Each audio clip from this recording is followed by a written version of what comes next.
பார்த்தாலும் சித்த மருத்துவர் மருந்து பச்சிலை கை கொடுக்கவில்லையா, நிறைய தம்ப்லைன்ல எங்க போட்டோ போட்டு இந்த மாதிரிலாம் சொல்றாங்க.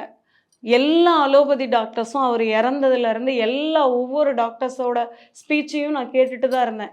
எல்லாருமே சொன்னது, நாங்கள் கை விட்டுட்டோம், எங்ககிட்ட மெடிசன் இல்லை. அவர் சித்தாவை நோக்கி போனார். சித்தாவாகட்டும் அலோபதி ஆகட்டும், நம்ம கரெக்டாக இருந்தால் மட்டும்தான் நம்ம உயிரை காப்பாற்ற முடியும். அவங்க எங்களை தப்பு சொல்லலை.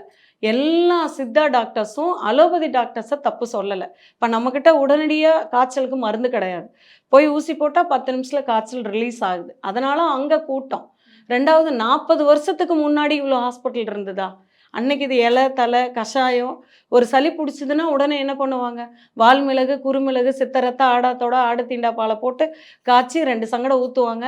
இல்லைன்னா வெத்தலையை நுணுக்கி போட்டு ஊற்றுவாங்க. 2 நிமிஷத்தில் வாமிட் பண்ணும், காய்ச்சல் குறையும், சளி குறையும். இதுதான் மருந்து. அன்னைக்கு இருந்த வைத்தியம்தான் நாங்கள் இப்போ 200 வருஷமாக பண்ணிகிட்ருக்குறோம்.